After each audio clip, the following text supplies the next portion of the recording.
In this video, I'll introduce how to build off-grid shipping container house Part 2.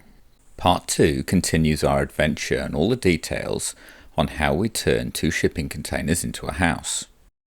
If you're thinking of modifying a shipping container or going off-grid, this ebook's got some really great information. Ebooks are downloadable and designed to be viewed on your tablet, smartphone or computer. Personally, I think a tablet is the easiest way to read it. There are 35 chapters packed with information, and this will give you a taste. In Chapter 2, I insulate the bathroom walls. And in Chapter 3, I put up a lovely vanity basin into the bathroom.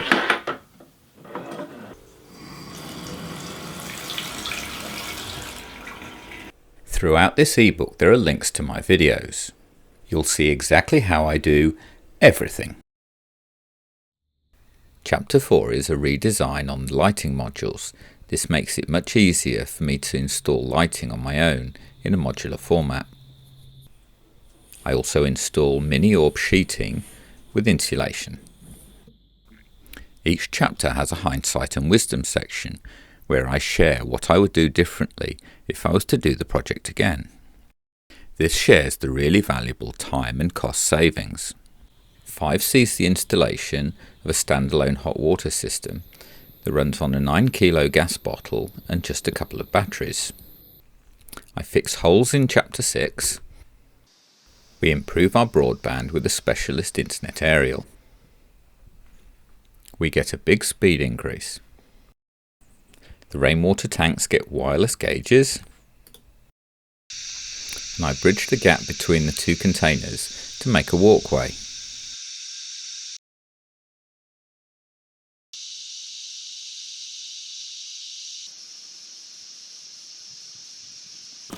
Summer's arrived.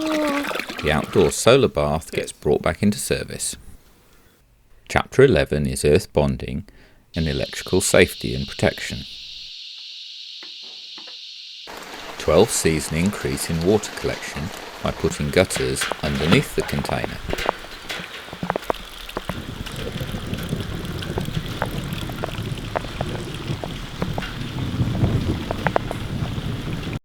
"13 gives us enough water storage capacity to be water sustainable. Chapter 14 shares how resilient the containers are to storm and cyclone damage. In 15, I finish insulating the living room walls.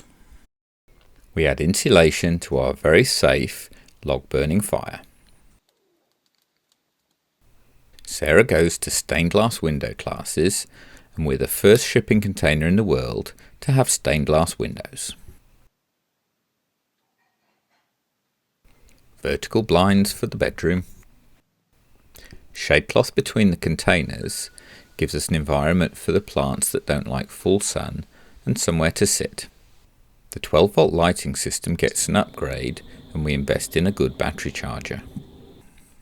We found a lovely window in a shed sale and this gets installed into the kitchen. A second kitchen window is added which gives a fabulous view and increase in ventilation. I recycle some ancient timbers to make a fabulous kitchen bench.